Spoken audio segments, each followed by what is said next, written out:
Hello, everyone, and welcome. My name is Tina, and I am one of God's oracles. Sound crazy? Welcome to my world. When all of this began, I thought I was crazy. Thought maybe I was having a mental breakdown or a stroke, maybe even a brain tumor. My quest to solve the mystery of my mental health began on May 5th, 2018. I was just sitting on my bed and suddenly I hear this sweet, loving voice. And the voice said, "Your husband needs to quit his job." It came from right next to me as if I was just having a conversation with my husband or my daughter sitting there with me. Even crazier thing was that I knew who it was. And I said, "Is that you, Father?" Then the voice said again, "Your husband needs to quit his job." But that time I knew with a surety that could not be shook, it was God. And he was talking to me. It is a knowing that is more instinct than something you've learned on earth. You just know it's him. The only way I can describe the feeling is imagine that you are in a packed store and your child yells mom or begins to cry. You instantly turn or begin towards the sound because you know your child's voice. You know your child's cry. Just like we know our Father's voice. And he was talking to me right here, right now, while I sat on my bed painting my toenails. God is talking to me out loud. So I said to God, he doesn't have another one. And God says again, "Your husband needs to quit his job." I was thinking that maybe in my surprise to be speaking with God, that maybe I wasn't talking loud enough or clear enough and he couldn't understand me. So this time when I answered, I spoke a little louder and a little bit slower. And I said, "Okay, but he doesn't have another one." And then God pulled out the big guns. He says to me, "What are you willing to do to prove your faith, my child?" Wow. What do you say to that? What do you say to God, the Father of all creation, when he asks you point blank, "What are you willing to do to prove your faith, my child?" "Whatever you ask, Father." And I meant those words. I just didn't know at the time the impact those words would have on the rest of my life. Once I spoke those words, "Whatever you ask, Father," the room just went silent. And I waited for a few minutes to be sure that our conversation was over. I didn't want to be rude to God, and I didn't hear anything else. So I called my husband at work. And while the phone was ringing, I was trying to figure out, how do I delicately explain to my husband what had just happened and him not think I'm crazy? But when he answered, it all just popped out of my mouth. And I said, "God talked to me and said you're supposed to quit your job." And as I'm waiting for my husband to either laugh at me, thinking I was joking, or tell me that I'm crazy, I hear him say, "But I don't have another one." And I was like, "That's what I said." Then my husband just simply says, "Okay, I'll pray about it on my way home and we can talk about it when I get there." And I was like, seriously? I couldn't believe that he just believed me. I was already starting to think I had imagined all of it and it had only been 5 minutes. But my husband didn't even question it. To make a long story short, he prayed about it, got the same answer. And while we did struggle a bit with the fear of not having enough money to pay our bills, he did indeed quit his job.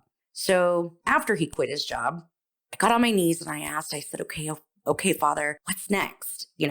He quit his job. What do we do next? And I heard right next to me out loud, just like before, God said, "Your husband needs to rest until he knows who he wants to be."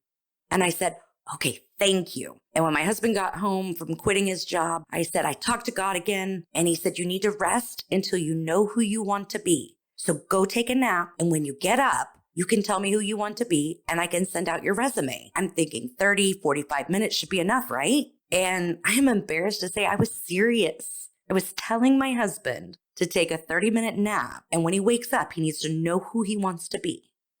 So my husband takes his nap, and when he wakes up, he doesn't know who he wants to be. I was a little annoyed, but being the amazing and understanding wife I am, I said, "No problem. Maybe you just need a good night's sleep." But the next day, he still didn't know who he wanted to be. I know, right? Can you believe that? Actually, it took 2 weeks and our green-winged macaw for my husband to figure out who he wanted to be. I don't know how much you know about birds, so let me set the dilemma up for you so that you can understand.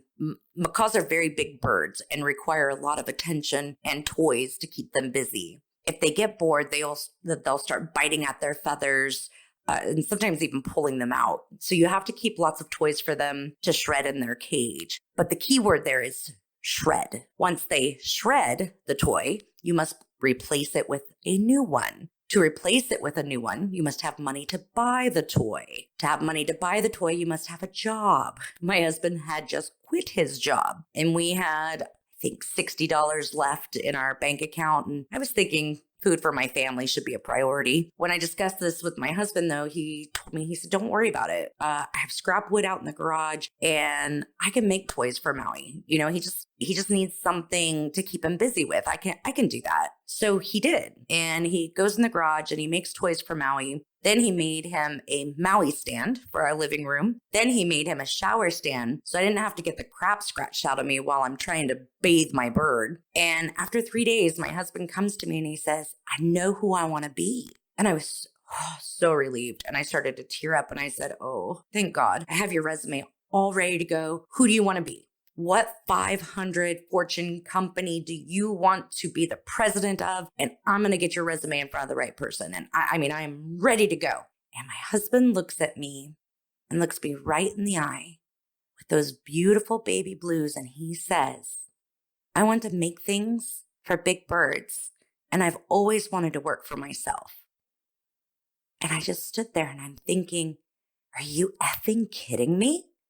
How might we pay our bills while you build this new business? How might we pay for the tools and supplies and keep the lights on? I was so mad at him that I stomped up the stairs to my room because I could not wait to tell on him. I was going to go and tell God what my husband had done. And when I get into my room and I say to Father, I said, God, look at what he has done. We gave him 2 weeks. You like that? We? Like I had anything to do with it. We gave him 2 weeks to figure out who he wanted to be, and look what he's done. We don't have the money for him to start his own business. And in a voice I do not ever want to hear again, I hear God say, my child, did I ask you about money? No, Father. Does your husband know who he wants to be? Yes, Father. Did you support his decision? No, Father. Would you like to take a moment to do that now? Yes, Father. I bolted out of that room and ran down the stairs and down into the garage. And I apologized to my husband and I told him, you know what, we'll make it work. We always do. We always make it work. At that point, we had been married, I think 23 years, 24 years. And I was like, we'll make it work. We always do. And exactly 48 hours later, to the minute, a friend of my husband called and told my husband, he said that he had heard that wanted to start his own business. He saw it on Facebook or something. And my husband told him yes and told him all about what he wanted to do. And my husband has this guy on speakerphone and I just happened to be standing there. And my husband's friend says, okay, I would like to invest $10,000 interest-free for a year. Would you like to come and get the check now? Please. I had my keys and purse ready to walk out the door before my husband even recovered from hearing the news. God had brought everything we needed right to our doorstep. I just needed to listen and follow very simple instructions and to trust, not just in God, but in myself as well.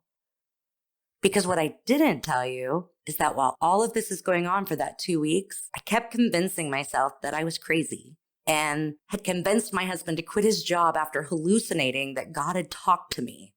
I had already been to the doctor multiple times since that first conversation on May 5th, and my doctor had been unable to find anything medically to explain my decline into madness. And even after the $10,000 check event, I convinced myself within a week that I was crazy or mentally ill. So, God being himself, decided to show me once again that I could hear him just fine. So on June 5th, 2018, are you seeing a pattern yet with the number 5? You'll keep seeing it. On June 5th, 2018, God sent me to a grocery store with no idea what I was supposed to do. I woke up out of a dead sleep knowing I had to go to the grocery store right now. I didn't even change out of my jammies. I didn't brush my hair or my teeth. I just ran out. And I ran into the store with no idea what I was doing and ended up in the butter aisle. I walked up to this sweet little old man, and out of my mouth, without my consent, these words came. Your Uncle Jerry sexually assaulted you when you were 4 years old. Can we heal that? And to my horror, the sweet little old man looks me in the eye and says, why, yes, honey. Oh. I'm thinking, dude, when a crazy woman in her jammies with troll hair and morning breath approaches you in the butter aisle of the grocery store and wants to touch you, you say, no. Who's the crazy one now?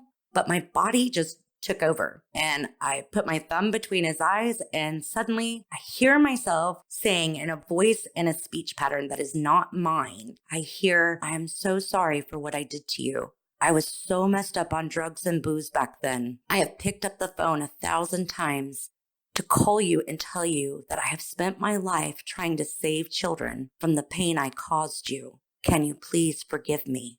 And right about that time, I can feel this weird sensation in my stomach, like by my belly button, like butterflies. Then the sweet little old man says one word. He says, yes.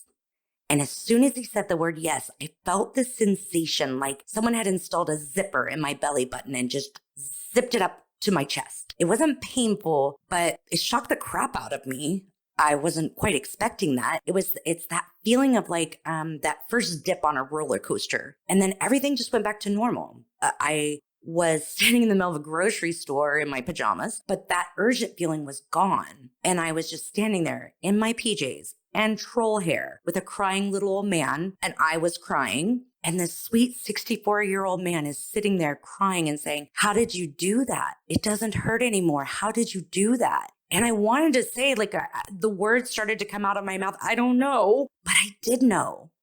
The answer was God. God had used me, my body, my voice, to speak the words that this man needed to hear.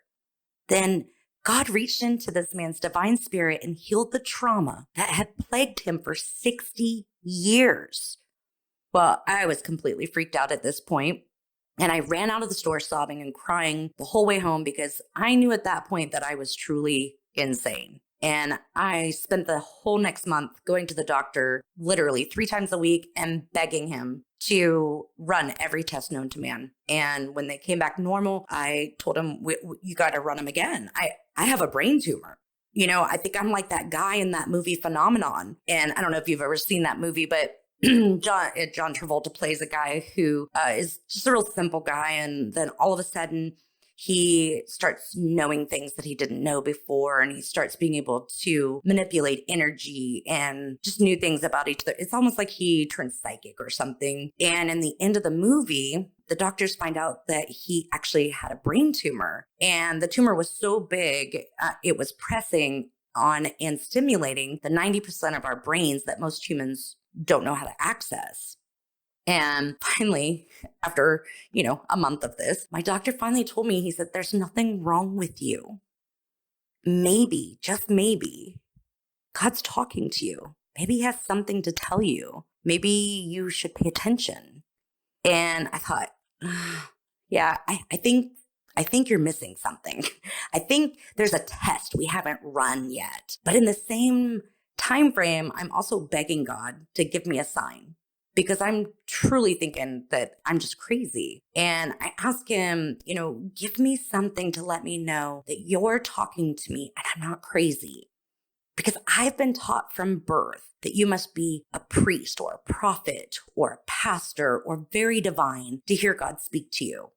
And let me just be very clear and upfront right now. I am not divine in any way whatsoever, nor am I a priest or a prophet.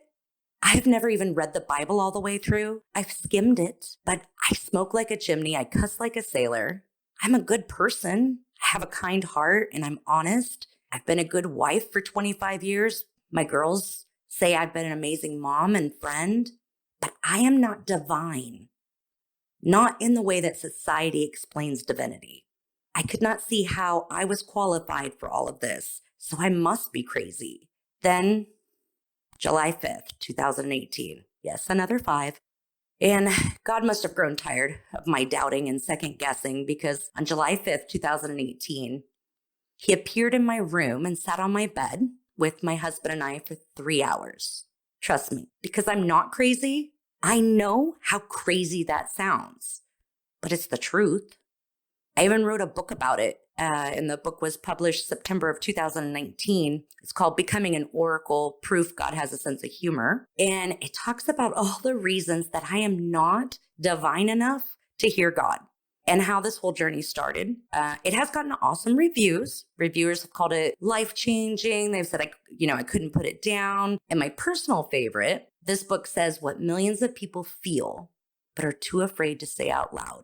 And I actually, right now, I'm presently working on book 2, which is Becoming a Warrior, Proof God Has a Sense of Humor. And it is my husband's view of what happened that day, since he was sitting right there with me.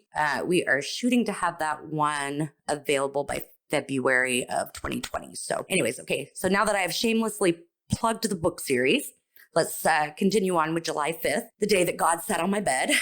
In a nutshell, my husband and I, we were laying in bed, and it was like 9 o'clock in the morning, and we were just talking, and my husband noticed this big, huge ball of white light, and it had like little gold flecks in the middle of it, and it was just hovering next to our bed about 4 feet off the ground. And we both just stared, and we were transfixed and speechless. And this ball was so bright and unbelievably beautiful.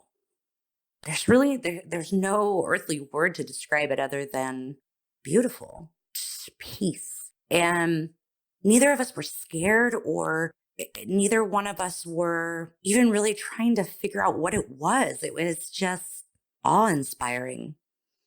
And then it just kind of elongated into a more human-like form, and it sat on our bed right next to me. And I felt the weight of it, like someone was sitting on my bed. And I looked up into where I suspected the face was, because it was human shape, but there was no definite features. And it was just so bright.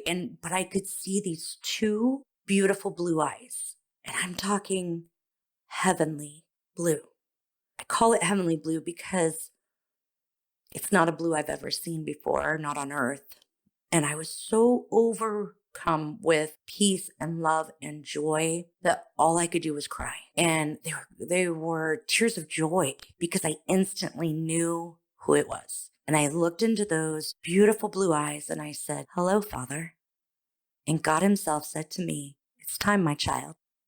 Then he spent the next 3 hours talking to my husband and I and showing us things that had happened, telling us things that would happen, and telling us what he was requesting that we do for him. He explained to us how his word, his truth, has been so perverted and so skewed, and how he's made out to be this big, scary, vengeful guy when he's not. He's just a dad with infinite power, don't get me wrong, but just a dad that loves us and wants nothing more than for us to just be happy.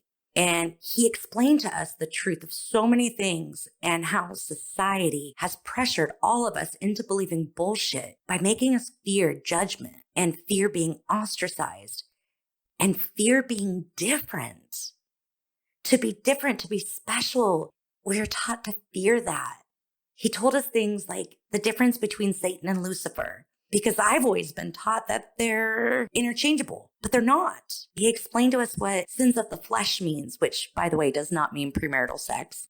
He explained to us that he doesn't care if you're gay. He doesn't care if you're straight. He doesn't care if you smoke or if you cuss.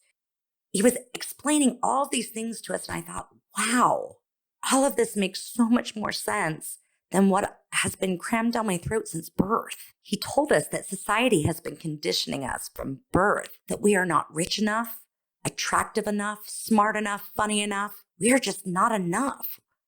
Without ever even asking God if it's true, we just believed it. If the darkness could convince us that we could never be enough to hear Father, we would stop listening. And the darkness was right, because we did. We started relying on man to tell us what our own Father in heaven thinks, feels, has in store for us. We stopped asking him. Now, in this day and age, if you claim to hear God, the world says that you must be crazy or a liar or you're just trying to scam people. But how could we possibly not be enough to hear our Father in heaven? God made our divine spirits, and he made us with the ability to hear him. We just stopped listening. I'll tell you this, that 3-hour conversation was honestly the most amazing event of my entire existence. Sitting with him, feeling the peace and the love and the joy. It was like going home. It was amazing. So after God shared all of this information with us and tells me it would be my job to speak his truth with no fear of judgment. And God looks into my eyes and he says, "Do you accept this, my child?" And I was just like, what have I ever done to make God believe that I could do this job for him? But how am I going to tell God no? So I said, "Yes, Father, I accept." And I instantly felt this wave of energy shoot through the room, then overwhelming peace, love, and joy. Then Father says to me, "From this day forward, you will be known as my oracle. You will not lie. You will not cheat. You will not steal. You will do nothing to disgrace my name." Okay, no pressure. Father explained to my husband and I that God's oracle simply means one who speaks God's truth. What I didn't know at the time meant I don't have the ability not to. I don't have the ability to speak something that isn't true anymore. I have the ability to try, but I just end up sounding like a stroke patient because I just start stuttering. I have seen more miracles in the last year and a half than I have in the entirety of my life. I had been a bookkeeper most of my adult life before this. Then all of a sudden, I was being used to reach inside and heal the divine spirit, heal illnesses that society claims cannot be healed, and bring peace, love, and joy to those who society had given up on.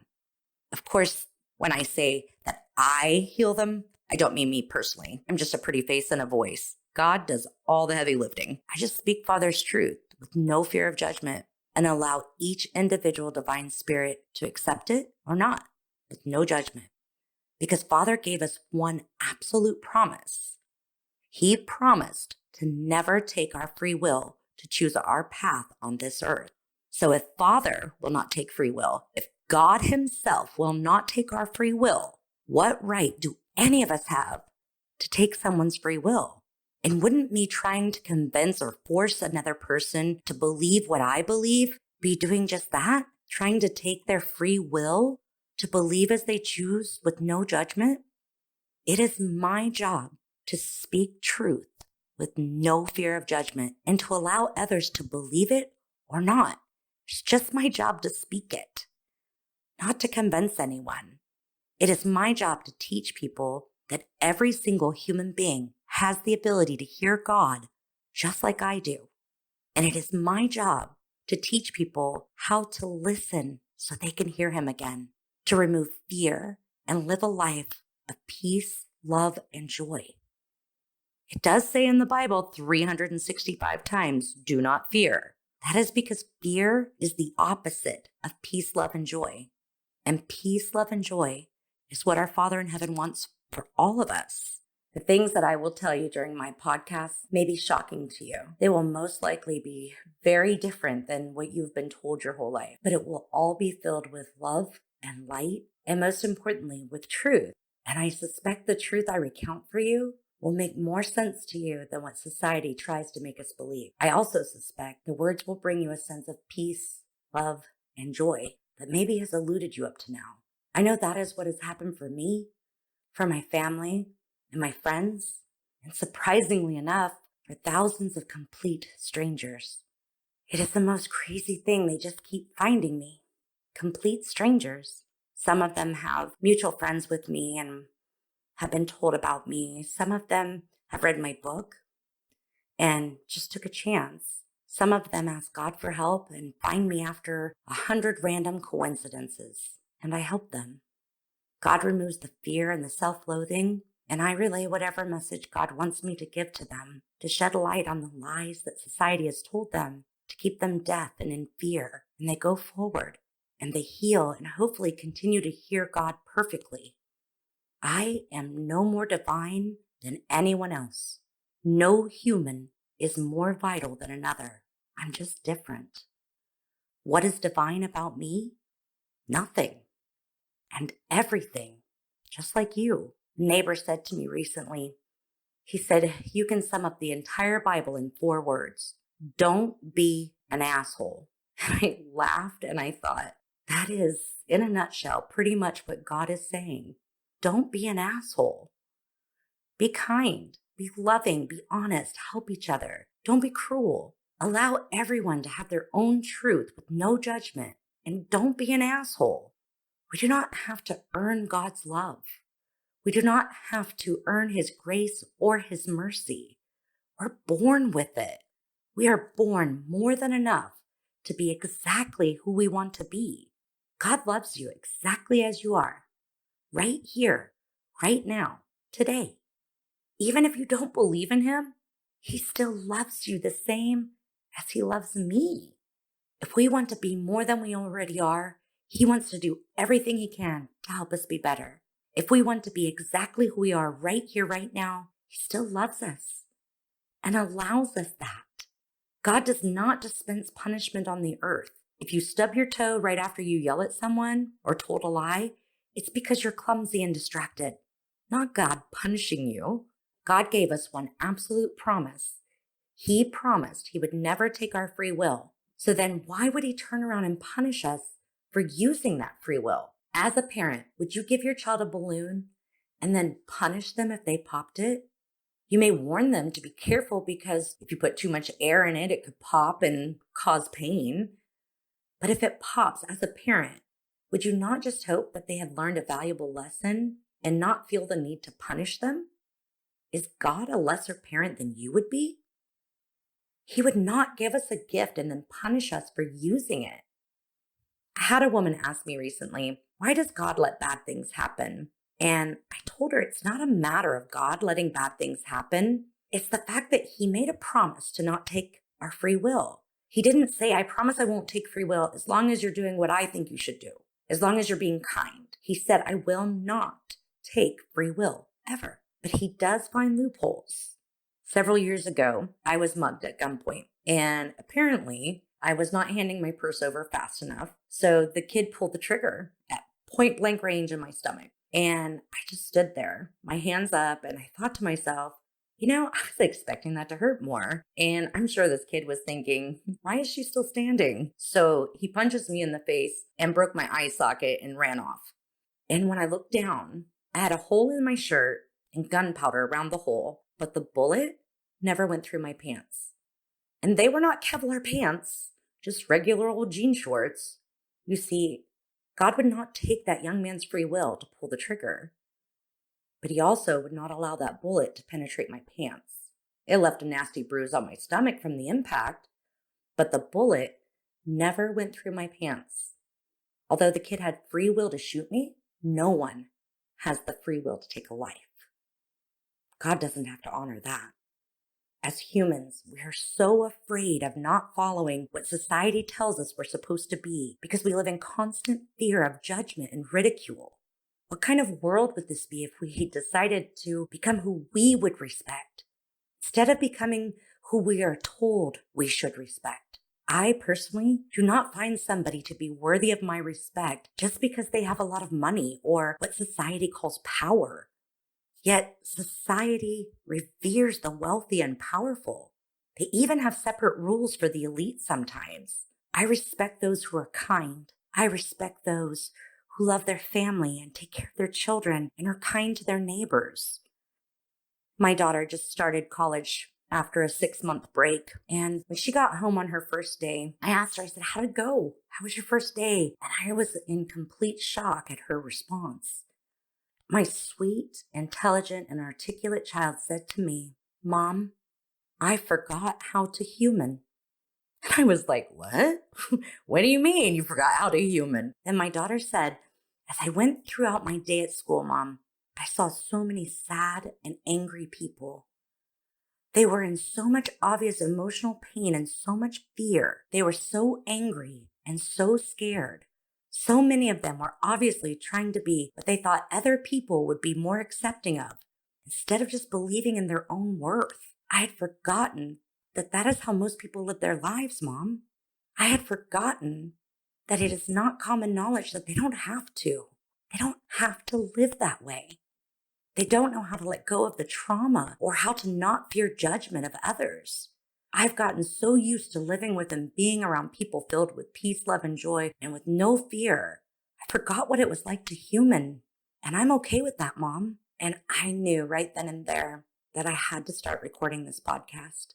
I had to speak truth with no fear of judgment so that every divine spirit could accept it or not. So every divine spirit could have the choice to live a life of peace, love, and joy. And my first attempts at recording this podcast, I was speaking as if everything I was saying was just perfectly normal, everyday topics. And I realized didn't feel right because they're not. This isn't normal. This isn't what society has told us is normal, but it is truth. The things I talk about are not common knowledge, but they are truth, God's truth. And you have the free will to accept the things I tell you or not. You have the free will to choose with no judgment, because the authority to judge does not reside on the earth. But don't take my word for it. I am human and I am flawed just like everyone else. Ask God. He won't lie to you. If you have any suggestions for topics that you'd like for me to cover, or even if you just have a personal question that you would like to ask, I want you to feel free to contact me at my website, www.authorgodsoracle.com. And that's author like book author, godsoracle.com. Or you can email me at becoming.an, and that's an dot oracle@gmail.com. If you'd like to purchase my book, Becoming an Oracle, Proof God Has a Sense of Humor, you can find a link to all three of those on my website. If you're enjoying this podcast, please subscribe and leave me a review. My podcast is available on Buzzsprout, iTunes, Spotify, and Tune, Google Podcasts, and Stitches as well, I believe. Then after you do that, share it. Share it with at least 3 people. And let's all start speaking our own truth with no fear of judgment and change this world for the good with no fear of judgment. Until next time, love eternal, God's Oracle.